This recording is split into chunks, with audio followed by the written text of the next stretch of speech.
Pakistan's energy minister says the national electricity grid in that country has been restored after its worst breakdown in months. Despite this claim, some areas in the country, including major cities, are still without power.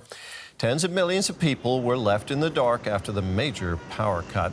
Authorities have blamed the outage on a voltage surge after generators were temporarily switched off to save energy.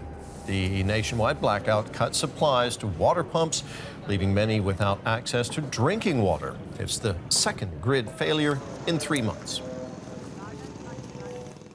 DW Asia editor Shamil Shams is in Karachi. He gave us this update on the power outage in Pakistan. Well, it's still not been restored fully, and it is. I was wondering if I would be able to talk to you from here in Karachi, because in parts of the city the electricity has not been restored. It has affected people's lives badly. The common people cannot do their chores, and the small businesses are suffering because everything depends on electricity. From the northwest of Pakistan, the northern areas, to the southern part of the country, nationwide failure.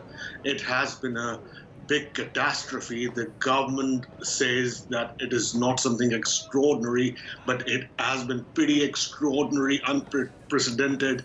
And people's lives are suffering because the economic crisis is so big, it's so crippling in Pakistan that there is gas shortage, there is electricity shortage, there is food shortage, there is medicine shortage. So all kinds of shortages, and people's lives have been affected very badly, and there is a lot of resentment against the government. I understand this is the second major grid failure in Pakistan since October. Why is the country's electricity infrastructure so unstable? Because the infrastructure is quite old, it needs repair, it needs overhauling, and the government does not have the money. I mean, no government has actually invested in overhauling and repairing the infrastructure.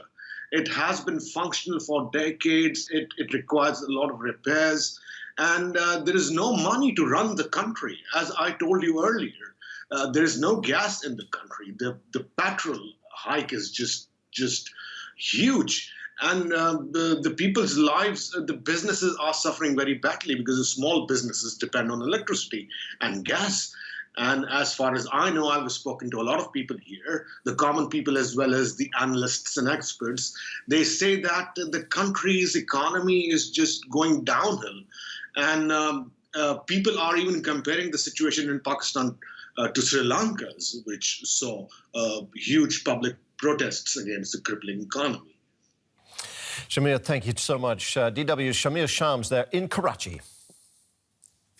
Thank you so much.